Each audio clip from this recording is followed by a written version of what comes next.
Hello viewers, আসসালামু আলাইকুম। Welcome to my channel Mrs cook house.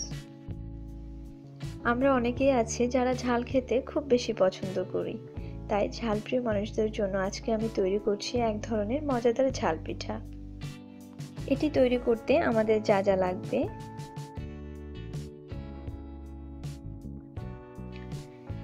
একটি বাটিতে 1 কাপ আতপ চালের আটা নিয়েছি। 1 চা চামচ তেল দিয়ে দিলাম। এটি ভালোভাবে মিক্স করে নিচ্ছি।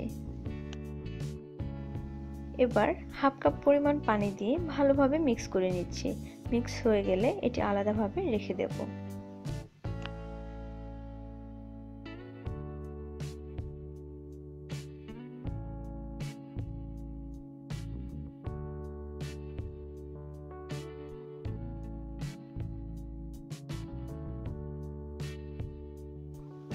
এখানে পেঁয়াজ কুচি হাফ কাপ, কাঁচামরিচ কুচি পরিমাণ মতো, লবণ স্বাদ অনুযায়ী, হলুদ 1 চা চামচের 4 ভাগের 1 ভাগ, ধনে গুঁড়ো হাফ চা চামচ, আদা রসুন ও জিরে একসাথে বেটে হাফ চা চামচ পরিমাণ নিয়েছি, গোলমরিচের গুঁড়ো হাফ চা চামচ, বেকিং পাউডার 1 চা চামচ।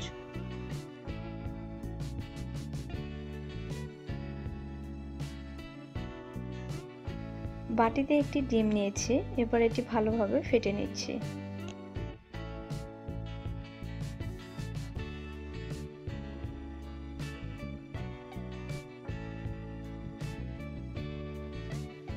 এবার একটি বাটিতে প্লেটে রাখা ইনগ্রেডিয়েন্টসগুলো একসাথে নিয়ে ভালোভাবে মিক্স করে নিচ্ছি।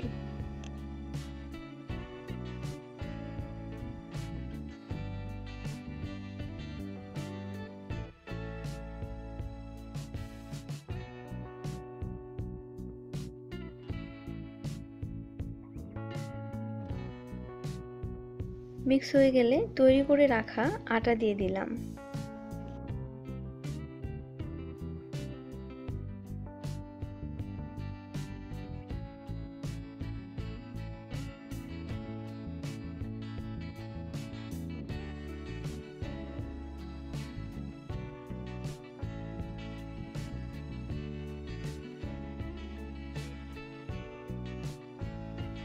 এবার বাটিতে ফেটে রাখা ডিম দিয়ে দিলাম।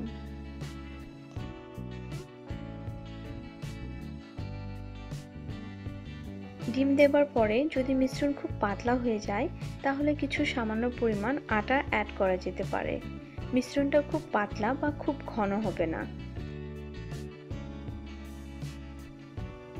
দেখতে এরকম হবে।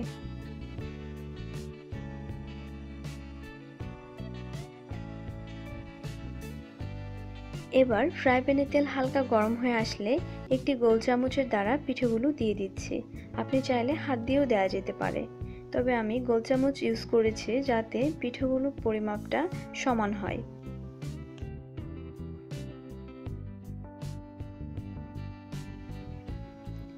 এক পাশ হয়ে আসলে আমি অপর পাশে উল্টিয়ে দিচ্ছি।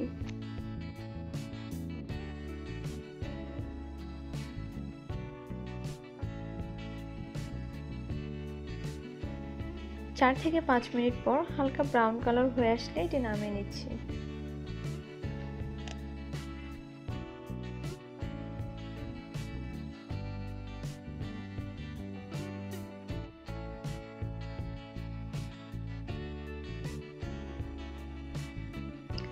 স্ন্যাক্স হিসেবে এটি খুব মজাদার এবং সুস্বাদু। এখন যেহেতু রমজান মাস, সেহেতু পেঁয়াজি বেগুনের পাশাপাশি এই ঝাল পিঠাটিও ইফতারের আইটেম হিসেবে রাখতে পারেন। আজ এ পর্যন্তই। ইনশাআল্লাহ আমি জান্নাত আবারও আসবো নতুন কিছু রেসিপি নিয়ে। সে পর্যন্ত ভালো থাকুন, সুস্থ থাকুন। আল্লাহ হাফেজ।